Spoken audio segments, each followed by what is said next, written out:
C'est venu de notre entourage qui nous a sollicité fortement pour essayer d'accompagner des gens de l'extérieur à trier leurs déchets au mieux.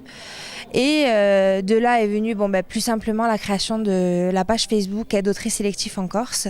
Et ensuite, vu l'ampleur que ça prenait, puisqu'en 6 mois on était déjà à presque 10 000 abonnés sur la page, on s'est dit mais ça prend une ampleur trop importante. Il faut absolument qu'on arrive à développer un outil qui touche beaucoup plus de monde et qui réponde en fait aux besoins, d'où la création de l'application Ashilt. On prend le cas d'une mairie qui s'améliore, qui rajoute des poubelles. Est-ce que c'est pris en compte de suite? Comment ça marche, cette liaison entre la communauté de communes ou la commune vis-à-vis de votre application? Alors c'est tout le but de rester en partenariat avec nous en fait, puisqu'on propose un service complet. Et oui, c'est sous 48 heures, à partir du moment où ils enregistrent leurs coordonnées GPS, sous 48 heures, nous on réceptionne la donnée et on la met au plus vite sur l'application bien sûr.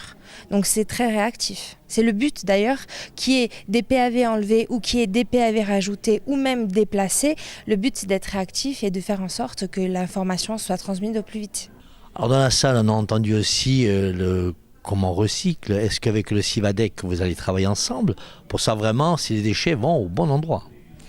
Alors, on est en pourparlers, enfin, on peut dire ça comme ça. On est en train de travailler avec le Civadec de façon à référencer les bandes textiles. Pour ce qui est des déchets déjà référencés dans l'application, on est sûr à 100% de ce qu'on a noté puisque on les a questionnés en permanence en fait. Donc tout ce qui est noté dans l'application, tout a été confirmé par eux.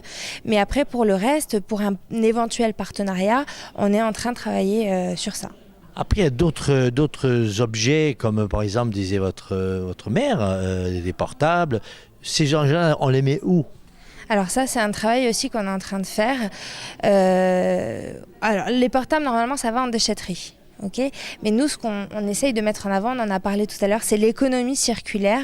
Et l'économie circulaire, ça passe aussi par le référencement des associations.